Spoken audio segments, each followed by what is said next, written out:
Good morning everyone. Ito ang kalagayan ngayon, July 24, 2024. Ayan. Ayan po ang paligid. Walang katigil-tigil na ulan. Maraming sirado na tindahan. Walang mga pasahero at walang masasakyan. Ayan guys, oh. Mula gabi hanggang umaga, hanggang ngayong oras na to. Alas 9:48 na po. Tingnan mo yung hitsura ng paligiran, oh. Walang katao-tao, lahat ng pwesto sirado. Wala. Galing na ako sa palengke, marami nagtitinda doon. Pero walang bumibili pa. Isa-isa mo lang yung nakikita yung bumibili doon. Ayan, oh, ang kalagayan ng panahon ngayon, oh. Pati bangko sirado, oh. Oh. Oh.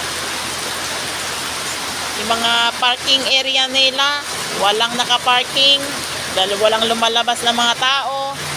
Ayan po anong nangyari sa ngayon. Dito po sa kapaligiran po, lumaki na po ang tubig. Kaya nakipag-alisan na sila sa tabi ng tubig.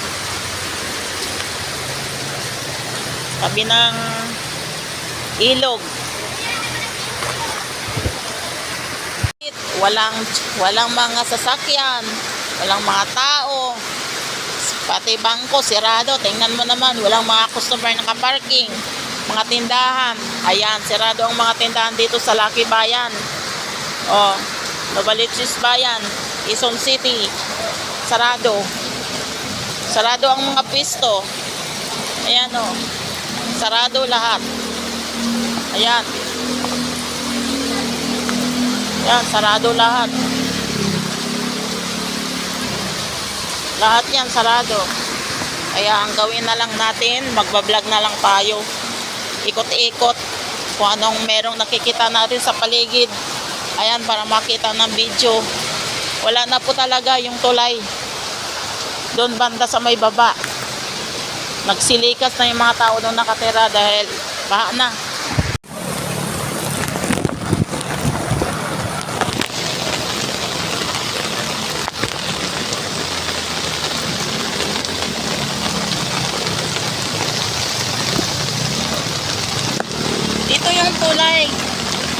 Tulay dito sa bayan, malapit nang tumaas ang tubig. Ayan, oh, malapit nang mapuno.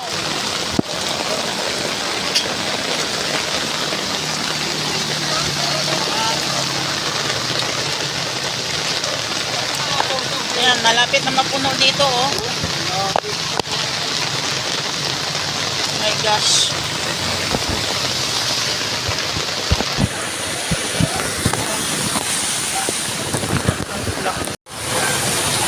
Ito yung tulay ng Gulod. Ayan pong itsura ng tulay. Ayan. Tapos ito malapit na. Ayun na, oh, malapit na dito sa tulay, oh. Ayan, oh. Ayan.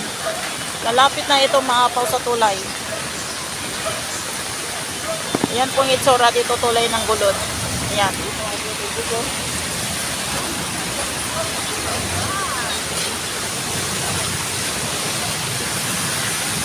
So, ito yung tulay. Ayan ang tulay. Oh. Ayan, may tubig na, oh. Ano na.